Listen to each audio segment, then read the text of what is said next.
الشيطان الرجيم بسم الله الرحمن الرحيم ولله المشرق والمغرب فأينما تولوا فثم وجه الله إن الله واسع عليم وقالوا اتخذ الله ولدا سبحانه بل له ما في السماوات والأرض كل له قانتون بديع السماوات والأرض وإذا قضى أمرا فإنما يقول له كن فيكون وقال الذين لا يعلمون لولا يكلمنا الله أو تأتينا آية كذلك قال الذين من قبلهم مثل قولهم تشابهت قلوبهم قد بينا الآيات لقوم يوقنون إنا أرسلناك بالحق بشيرا ونذيرا ولا تسأل عن أصحاب الجحيم ولن ترضى عنك اليهود ولا النصارى حتى تتبع ملتهم قل إن هدى الله هو الهدى ولئن اتبعت أهواءهم بعد الذي جاءك من العلم ما لك من الله من ولي ولا نصير الذين آتيناهم الكتاب يتلونه حق تلاوته أولئك يؤمنون به ومن يكفر به فأولئك هم الخاسرون.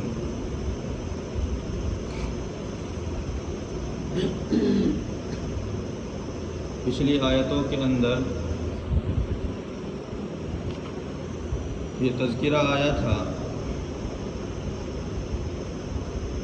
کہ یہودیوں نے یہ اشکال اعتراض کیا تھا کہ ان کے قرآن کے اندر نسخ ہوتا رہتا ہے، کوئی آیت مٹا دی، کسی کو بھلا دیا، کسی حکم کو بدل دیا، اور وہ اس وجہ سے کہا تھا کہ کیونکہ نماز کا قبلہ پہلے بیت المقدس تھا اور اس کے بعد کعبہ ہو گیا، تو ان کو اس کا دکھ ہوا تھا کہ جس کی طرف منہ کر کے ہم لوگ نماز پڑھتے ہیں اور مسلمان بھی ادھر نماز پڑھ رہے تھے، تو انہوں نے اپنا قبلہ بدل لیا. تو انہوں نے یوں اعتراض کیا تھا تو کہ گویا کہ ان کے اعمال ضائع ہو گئے. جو اعمال یہ جو نماز وغیرہ پڑھ رہے تھے بیت المقدس کی طرف منہ کر کے، وہ ان کے ضائع ہو گئے کہ ان کا قبلہ تو اصل کعبہ تھا. اعتراض یہ کیا تھا کہ بتاؤ اللہ تعالیٰ پہلے ادھر تھے، اب ان کے اللہ تعالیٰ ادھر ہو گئے، پہلے ادھر نماز مقبول ہو رہی تھی، اب ادھر ہونے لگی. تو اللہ تعالیٰ ان کا یہاں سے جواب دے رہے ہیں وَلِلَّهِ الْمَشْرِقُ وَالْمَغْرِبُ فَأَيْنَمَا تُوَلُّوا فَثَمَّ وَجْهُ اللَّهِ، کہ اللہ ہی کا ہے مشرق بھی اور مغرب بھی، یعنی مشرق سمت، مغرب سمت، یا جنوب یا شمال، ساری سمت اللہ تعالیٰ ہی کے لیے ہیں. تم جدھر بھی رخ کر لوگے، منہ کر لوگے، اللہ تعالیٰ کا رخ ادھر ہی ہو جائے گا. یہ تو اللہ تعالیٰ کا حکم کو پورا کرنا ہے کہ جدھر اللہ تعالیٰ حکم دے دیں بس ادھر کو منہ کر کے نماز پڑھ لو، اللہ تعالیٰ ادھر ہی اپنا رخ کر لیں گے. اللہ تعالیٰ کا رخ ادھر ہے، یہ بھی ایک اہم مسئلہ ہے کہ اللہ تعالیٰ کا بھی کیا کوئی رخ ہوتا ہے. یہ بہت باریک مسئلوں میں سے ایک مسئلہ ہے. اول تو ہمیں اس کی باریکیوں میں جانا نہیں کہ اس کے بغیر ہمارا ایمان ہے کہ جو کچھ نازل ہوا ہے اللہ تعالیٰ نے حضرت رسول کریم صلی اللہ علیہ وسلم پر جو بات جس طرح سے نازل فرمائی ہیں، ہمیں اس پر بے چون و چرا ایمان لانا، اور ہم ایمان بھی لائے ہیں الحمدللہ. یہ انسانوں کو سمجھانے کے لیے کہ تم جدھر رخ کر لوگے، منہ کر لوگے، اللہ تعالیٰ کا رخ بھی ادھر ہی ہے، یہ محض سمجھانے کے لیے ہے. ورنہ اللہ تعالیٰ اپنے علم کے لحاظ سے ہر جگہ کو محیط ہے، اور دنیا کی جو وسعت ہے یہ اللہ تعالیٰ کے عرش و کرسی کے مقابلے میں ذرے کے برابر بھی نہیں. اللہ تعالیٰ اپنے عرش پر جہاں مستوی ہے اس نے ساری کائنات کو، تمام عالمین کو، سب کو گھیرے ہوئے ہے، ہر جز کو، کہ اس کی ذات و صفات ہر جگہ کو حاوی ہے۔ اور یہ جو فرمایا کہ اللہ تعالیٰ ادھر ہی ہیں جدھر تم رخ کر لو گے، یہ انسانوں کے عقل کے لحاظ سے ہے، ورنہ اللہ تعالیٰ کی حقیقت تک اور اس کی جہت تک کوئی پہنچ ہی نہیں سکتا، کوئی اس کو معلوم نہیں کر سکتا، اس کی کوئی حد نہیں ہے، اس کا کوئی اول اور آخر نہیں ہے، یعنی ابتدا انتہا نہیں ہے۔ خدا تعالیٰ کے لیے کوئی ابتدا انتہا نہیں کہ یہاں سے شروع ہے اور یہاں آخر ہے۔ اس کی ذات لا یحد، کہ اس کی حد بندی نہیں کی جا سکتی۔ تو یہ سمجھانے کے اعتبار سے اللہ تعالیٰ نے فرمایا ہے کہ تم جدھر بھی رخ کر لو گے، اللہ تعالیٰ جدھر بھی منہ کر لو گے وہیں ہی اللہ تعالیٰ متوجہ ہے۔ بے شک اللہ تعالیٰ اپنے علم کے لحاظ سے بہت کچھ جاننے والا ہے۔ ان اللہ واسع علیم، بہت کچھ جاننے والا ہے، لہذا اس کی رحمت سب جگہ عام ہے، ایک مکان کے ساتھ مخصوص نہیں۔ اور بندوں کی مصلحت اور ان کی نیتوں کو، ان کے اعمال کو اللہ تعالیٰ خوب جانتا ہے کہ بندوں کے حق میں کون سی چیز مفید ہے اور کون سی چیز مفید نہیں۔ پہلے ادھر کو منہ کر کے نماز پڑھ رہے تھے، مسلمانوں کو اور نبی پاک صلی اللہ علیہ وسلم کو چاہت یہ ہوئی کہ قبلہ جو ہونا چاہیے وہ ہمارا کعبہ ہونا چاہیے، اللہ تعالیٰ نے ادھر رخ کر دیا ان کی چاہت کے مطابق۔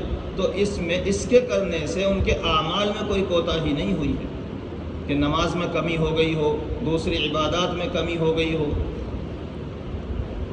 یہ تو صرف اس وجہ سے ایک طرف کو اللہ تعالیٰ نے حکم دیا ہے تاکہ بندوں کو بندگی کرنے میں طمانینت اور اطمینان حاصل ہو جائے، ورنہ تو ایک جگہ مثال کے طور پر مسجد میں 10 آدمی 20 آدمی نماز پڑھ رہے ہیں، اللہ تعالیٰ کا رخ تو ہر طرف ہی ہے، لیکن اگر ایک طرف کو رخ متعین نہ کیا جاتا تو کوئی مشرق کی طرف کو منہ کر کے نماز پڑھتا، کوئی مغرب کی طرف کو منہ کر کے نماز پڑھتا، کوئی شمال کو اور کوئی جنوب کو، تو نظام درہم برہم ہو جاتا۔ تاکہ عبادت میں سکون حاصل ہو، اطمینان حاصل ہو، اس لیے ایک جہت کو متعین کرنا ضروری تھا۔ اللہ تعالیٰ نے اس لیے ایک جہت کو متعین کیا، ورنہ تو اللہ تعالیٰ تو ہر جگہ ہے، کدھر بھی منہ کر کے نماز پڑھ لی جاوے، جیسا کہ اسی آیت میں فَأَيْنَمَا تُوَلُّوا فَثَمَّ وَجْهُ اللَّهِ، کدھر بھی منہ کر لو اللہ تعالیٰ کا رخ ادھر ہی ہے، تو ادھر کعبے ہی کی طرف کیوں کریں، پھر کدھر بھی کر سکتے، ادھر اس لیے کیا گیا تاکہ ایک رخ متعین ہو جاوے اور عبادت کرنے میں سکون حاصل ہو، اطمینان حاصل ہو۔ وَقَالُوا اتَّخَذَ اللَّهُ وَلَدًا سُبْحَانَهُ بَل لَّهُ مَا فِي السَّمَاوَاتِ وَالْأَرْضِ كُلٌّ لَّهُ قَانِتُونَ بَدِيعُ السَّمَاوَاتِ وَالْأَرْضِ وَإِذَا قَضَىٰ أَمْرًا فَإِنَّمَا يَقُولُ لَهُ كُن فَيَكُونُ۔ یہاں بھی ایک بڑا اہم مسئلے کو اور جو ان کا عقیدہ تھا اس کو رد کرنے کا بیان ہے کہ یہودی لوگ حضرت عزیر علیہ السلام کو خدا کا بیٹا مانتے تھے، اور عیسائی حضرت عیسیٰ علیہ السلام کو خدا کا بیٹا مانتے تھے۔ کچھ ان کے ایسے معجزات اور ایسے واقعات ہوئے حضرت عزیر علیہ السلام کے کہ وہ سمجھنے لگے کہ یہ تو خدا تعالیٰ کے بیٹے کے علاوہ کوئی اس کام کو کر نہیں سکتا۔ اسی طرح سے حضرت عیسیٰ علیہ السلام جو جس طرح سے پیدا ہوئے ہیں بغیر باپ کے، تو ان کا یہ عقیدہ انہوں نے گڑھ لیا کہ گویا کہ اللہ تعالیٰ کی روح حضرت عیسیٰ علیہ السلام میں ہے، یعنی اللہ تعالیٰ کی ذات 3 جگہ تقسیم کر دی انہوں نے اپنے عقیدے کے اعتبار سے، ایک روح القدس میں، خود اللہ تعالیٰ میں، ایک حضرت مریم علیہ السلام میں، اور ایک حضرت عیسیٰ علیہ السلام میں۔ 3 کو ملا کر کے ایک بنا دیا۔ ان کا یہ عقیدہ ابھی آج تک سلجھا نہیں انہی سے۔ عیسائیوں کا یہ عقیدہ تثلیث کا خود انہی سے نہیں سلجھا ہے۔ 3 کو ایک کہتے ہیں اور ایک کو 3 کہتے ہیں۔ ان اللہ ثالث ثلاثہ، کہ اللہ تعالیٰ جو ہے تیسرے میں کا 3 ہے، 3 میں کا تیسرا ہے۔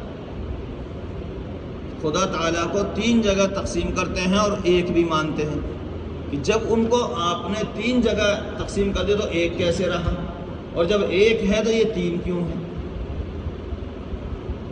حضرت مریم اور حضرت عیسیٰ علیہ السلام اور خود خدا تعالیٰ کی ذات، کہ یہ تینوں کو ملا کر کے ایک، کہ تینوں کو ملا کر کے اگر ایک ہیں تو یہ 3 کیوں ہیں؟ پھر یہ تثلیث کا عقیدہ، اس کی گتھی آج تک ان سے بھی نہیں سلجھی، اور یہ عقیدہ بھی ان کو یہودیوں نے ہی دیا۔ اس کی ایک بڑی لمبی تفصیل ہے۔ یہودی کسی کے دین کو مسخ کرنے کے لیے اور اس کے دین کو مٹانے کے لیے کسی بھی حد تک جا سکتے۔ انہی میں سے ایک شخص عیسائی بنا، اور عیسائی بن کر کے اتنا بڑا درجہ اس نے خود کو حاصل کر لیا اس مذہب میں، کہ پھر ان کے مذہب کی اس نے قطر بیونت اس طرح سے کی ہے کہ عیسائی مذہب بھی عیسائی نہیں رہا۔ تو وہ لوگ حضرت عزیر علیہ السلام کو بیٹا تسلیم کرتے تھے اللہ تعالیٰ کا، اور عیسائی جو ہیں یہ حضرت عیسیٰ علیہ السلام کو اللہ تعالیٰ کا بیٹا تسلیم کرتے تھے، اور کفار مکہ مشرکین یہ فرشتوں کے لیے کہتے تھے کہ یہ اللہ تعالیٰ کی بیٹیاں ہیں۔ در حقیقت بات یہ ہے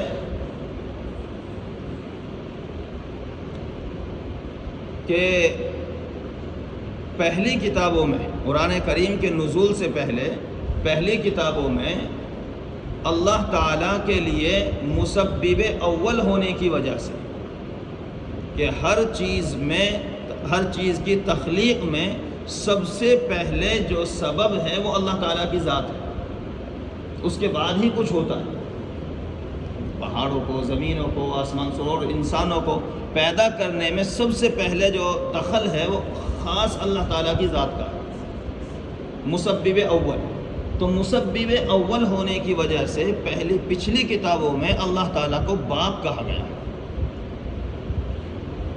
انجیل کے اندر بھی، تورات کے اندر بھی باپ کہا گیا۔ وہ باپ تمہارا جو آسمانوں میں، اس طرح سے مخاطب کیا گیا، وہ باپ تمہارا جو آسمانوں میں، اس طرح سے۔ تو انہوں نے اس باپ کو جو اللہ تعالیٰ کو مسبب اول ہونے کی وجہ سے بولا گیا تھا، اس لفظ باپ کو تولید کے ساتھ شامل کر لیا، کہ ایسا باپ ہے جس کو ولادت بھی ہے، جس کا بیٹا بھی ہے، کہ باپ جبھی تو ہوگا جب کوئی بیٹا ہوگا۔ لیکن چونکہ اس سے عقیدے کے اندر بہت زبردست بگاڑ آیا، اس لیے اب شریعت کے اندر اللہ تعالیٰ کو لفظ باپ کہنے سے منع کیا گیا، تاکہ عقیدہ نہ بگڑے۔ اس وجہ سے انہوں نے یہ کہا کہ اللہ تعالیٰ کی اولاد بھی ہے۔ انہوں نے یہاں پر اس کو مغالطہ ان کو یہ ہوا کہ لفظ باپ جو پچھلی کتابوں کے اندر آیا ہے اس کو یہاں یہاں سمجھنے لگے، جبکہ اللہ تعالیٰ ان تمام چیزوں سے پاک ہے، کہ اللہ تعالیٰ کے نہ کوئی اولاد ہے، نہ وہ کوئی کسی کی اولاد ہے، اس کے کوئی برابر کا بھی نہیں۔ کیونکہ اگر اللہ تعالیٰ کو کوئی اولاد ہوتی تو 2 صورتیں، یا تو اسی کے ہم جنس ہوگی، اگر کوئی اس کا بیٹا ہوگا تو یا تو اسی کے ہم جنس ہوگا یا ہم جنس نہیں ہوگا، 2 ہی صورتیں۔ اگر ہم جنس نہیں ہے تو یہ بھی عیب کی بات ہے کہ انسان کا بیٹا مثلاً انسان نہ ہو، یہ تو عیب کی بات ہے، کوئی اور ہو، کوئی جانور ہو، اور اللہ تعالیٰ بے عیب ہے، عیب سے پاک ہے۔ یہاں تو یہ بات ختم۔ اور اگر ہم جنس ہوا تو پھر اللہ تعالیٰ کا کوئی ہمسر برابر نہیں، وہ اللہ تعالیٰ کا برابر ہو جائے گا۔ جیسا خدا تعالیٰ ویسا اس کا بیٹا ہوگا اگر ہم جنس ہوا، اور اللہ تعالیٰ کے برابر کوئی ہے ہی نہیں، یہ سب اور لوگ بھی مانتے ہیں۔ جیسا خدا تعالیٰ اپنی ذات و صفات میں ہے، یکتا ہے، ویسا کوئی نہیں، دوسرا نہیں ہے۔ اور اگر اس کا بیٹا ہوا اور وہ ہم جنس ہوا تو یہ دونوں برابر تسلیم کیے جائیں گے، لہذا برابر ہے نہیں، یہ بھی محال ہے۔ تو معلوم یہ چلا کہ خدا تعالیٰ بیٹے سے، باپ کے ہونے سے، ان سب چیزوں سے پاک۔ اس کے لیے فرمایا وَقَالُوا اتَّخَذَ اللَّهُ وَلَدًا سُبْحَانَهُ، اور یہ لوگ کہتے ہیں کہ اللہ تعالیٰ تو اولاد رکھتا ہے، جبکہ وہ تو پاک ہے ان سب باتوں سے۔ بل لہ ما فی السماوات والارض، اللہ تعالیٰ آگے جواب دیتے ہیں اس کو اولاد کی ضرورت ہی کیا ہے، بلکہ جو کچھ آسمانوں میں ہے اور زمین میں ہے سب اسی کا ہے، اس کی مخلوق ہے، اس کی اولاد نہیں۔ جو کچھ ہے وہ سب اسی کا ہے۔ اولاد ہوتی تو پھر وہ اس کے ساتھ شریک اور سہیم ہو جاتی، جبکہ یہ اللہ تعالیٰ کی تمام مخلوق جو ہے اس کی مخلوق ہے، تابع ہے۔ کل لہ قانتون، سب کے سب اسی کے تابع دار ہیں، اس کی کوئی اولاد نہیں ہے، سب اس کے تابع دار ہیں۔ بدیع السماوات والارض، وہ بغیر نمونے کے پیدا کرنے والا ہے آسمانوں کو اور زمین کو۔ بدیع کہتے ہیں ایسی صفات جو بغیر کسی تصویر کے، بغیر کسی نمونے کے، پہلے سے کوئی چیز موجود نہ ہو پھر اس کو موجود کر دے، اور یہ صرف اللہ تعالیٰ کی ذات ہے۔ انسان بھی کوئی چیز بناتا ہے تو اس کے ذہن میں پہلے کوئی چیز آتی ہے، اس کا کچھ نمونہ خاکہ آ جاتا ہے، اور اللہ تعالیٰ نے جب بھی کوئی چیز بنائی ہے تو وہ بغیر نمونے، آسمان سے پہلے کوئی آسمان نہیں تھا، زمین بنائی، زمین سے پہلے کوئی زمین نہیں تھی، سورج چاند بنائے، سورج چاند سے پہلے کوئی سورج چاند نہیں تھے، بغیر نمونے کے اللہ تعالیٰ نے اول وہلہ میں اس کو بنایا، انسان کو بنایا، انسان سے پہلے انسان جیسا کچھ نہیں تھا، تو بغیر نمونے کے وہ پیدا کرنے والا ہے۔ بدیع السماوات والارض واذا قضى امرا فانما يقول له كن فيكون، اور جب وہ کسی کام کا حکم کرتا ہے، فیصلہ کرتا ہے، تو وہ اس سے کہہ دیتا ہے ہو جا، بس وہ ہو جاتا ہے۔ بغیر نمونے کے بھی یہ نہیں کہ بغیر نمونے کے پیدا کر رہے ہیں تو پھر کوئی دقت ہوگی، پریشانی ہوگی، بڑا سوچ وچار کرنا پڑے گا۔ اللہ تعالیٰ فرماتا کہ اس کی بھی اس کو ضرورت نہیں ہے، کن کہہ دے بس وہ ہو جائے۔ اللہ تعالیٰ فرما دیتا کسی چیز کو ہو جا، فَإِنَّمَا يَقُولُ لَهُ كُن فَيَكُونُ، تو کہہ دیتا کہ ہو جا، بس وہ ہو جاتی۔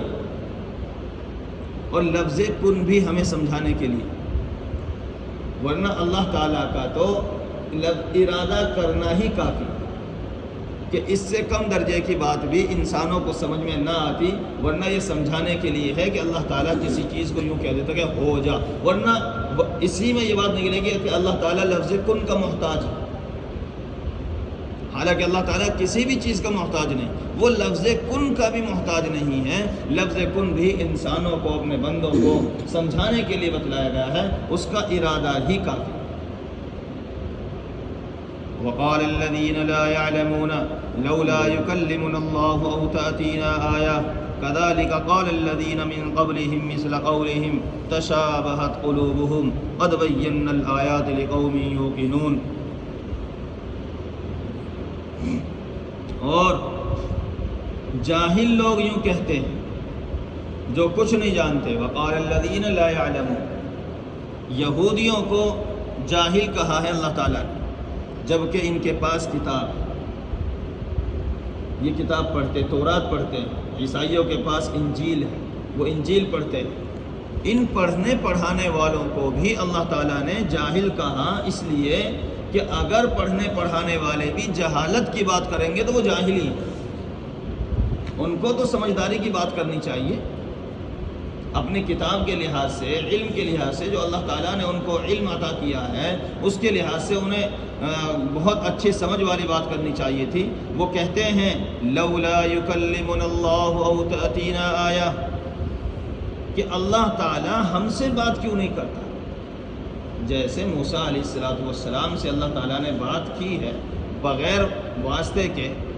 حضرت نبی کریم صلی اللہ علیہ وسلم سے یہ کہا کرتے تھے کہ اگر تم رسول ہو تو موسیٰ علیہ السلام سے بات کی ہے اللہ تعالیٰ نے، اور کچھ اور لوگوں سے، ابھی پیچھے واقعہ آیا کہ 70 لوگوں کو موسیٰ علیہ السلام طور پر لے گئے، ان کو بھی آواز سنائی دی۔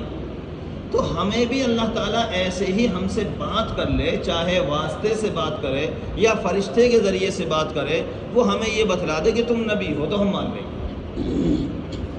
ہم سے بات کیوں نہیں کرتے؟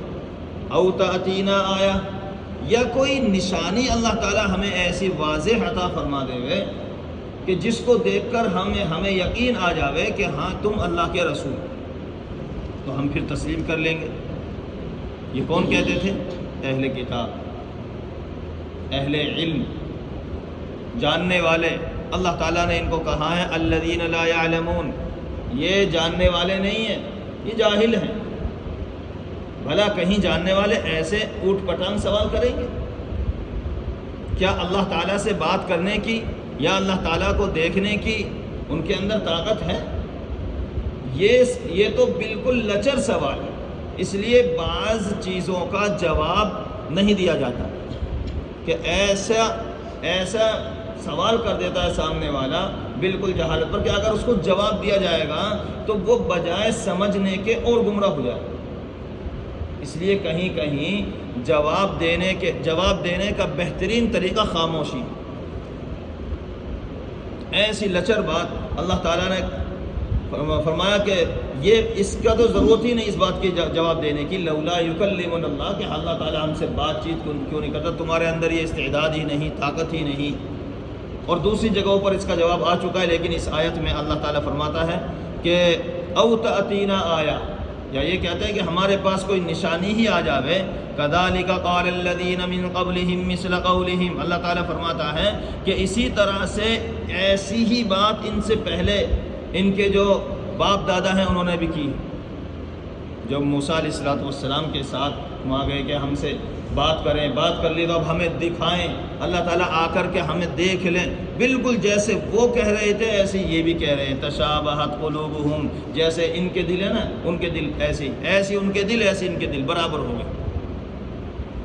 جو یہودی وہ تھے، جس طرح کے سوالات وہ کرتے تھے ایسے یہ بھی کر رہے ہیں۔ اللہ تعالیٰ فرماتا ہے قد بینا الآیات لقوم یوقنون، تحقیق کہ ہم نے ایک ہی نہیں بہت ساری نشانیاں ہم نے واضح کر دی ہیں یقین کرنے والوں کے لیے۔ جو آدمی یقین رکھتا ہے اور اللہ تعالیٰ پر ایمان رکھنا چاہتا ہے، اس کے لیے تو یہ جو نشانیاں ہم نے دی ہیں اے نبی آپ کو، آپ کی نبوت کی، یہ بہت ہے۔ ان کی کتاب کے اندر واضح طریقے پر آپ کی نشانیاں موجود ہیں، کون سے کنبے میں، خاندان میں پیدا ہوں گے، اور ان کے ساتھ میں کون لوگ ہوں گے، ان کی نشانیاں آپ کے جسم کے اندر، آپ کی نبوت کی نشانیاں ہیں۔ آپ کے جسم کے اندر، آپ کے ڈیل ڈول کے اندر، آپ کے کتنے لمبے ہیں اور کیسی آنکھیں ہیں، کیسے بال ہیں، کس طرح گفتگو کرنے والے ہیں، کس طرح کہاں ہجرت کرنے والے، یہ ساری نشانیاں ان کے سامنے موجود ہیں۔ اور اس کے علاوہ اللہ تعالیٰ نے بہت ساری نشانیاں جو معجزات کے طور پر اللہ کے نبی صلی اللہ علیہ وسلم کو عطا فرمائی، اللہ کے نبی ہونے کے لیے کافی، نبوت کی دلیل ہونے کے لیے کافی ہے۔ اللہ تعالیٰ فرما رہا ہے کہ قد بینا الآیات لقوم یوقنون، تحقیق کہ ہم نے بہت ساری نشانیاں واضح طور پر بیان کر دی ہیں ایسے لوگوں کے لیے جو یقین رکھنے والے ہیں۔ انا ارسلناک بالحق بشیرا ونذیرا ولا تسأل عن اصحاب الجحیم، اللہ تعالیٰ حضرت نبی کریم صلی اللہ علیہ وسلم کو تسلی دے رہے ہیں کہ ایسے سوال آدمی کرتا ہے، کبھی ایسی بات کہتا ہے کہ اس سے دل دکھی ہو جاتا ہے کہ پتہ نہیں کیوں ایسے سوال کر رہے ہیں، یعنی آدمی بہت زیادہ غم میں آ جاتا ہے۔ کبھی کبھی کوئی آدمی ایسا کسی سے کوئی سوال کر لیتا ہے، بات کر لیتا ہے۔ اللہ تعالیٰ فرمائے تسلی کے لیے، اے نبی ہم نے آپ کو حق کے ساتھ بشارت دینے والا رسول بنا کر بھیجا ہے۔ ڈرانے والا، بشارت دینے والا۔ آپ غمگین نہ ہوئیے، آپ کی نبوت میں کوئی کمی نہیں ہے، ہم آپ کے ساتھ ہیں، ہم نے آپ کو بھیجا ہے، آپ یقیناً رسول ہیں، نبی ہیں۔ ان کے یہ کہنے سے یہ کہہ رہے ہیں کہ ہمیں کوئی فرشتہ آ کر بتلائے یا ہم سے اللہ تعالیٰ بات کر لے یا کوئی بڑی واضح نشانی ایسی ہو جائے ہم تسلیم کر لیں کہ آپ نبی ہیں۔ اے نبی آپ غمگین نہ ہوں، آپ تو نبی ہیں۔ اللہ تعالیٰ نے کیسی تسلی دی فوراً ہی کہ اے نبی آپ غمگین نہ ہو جیے۔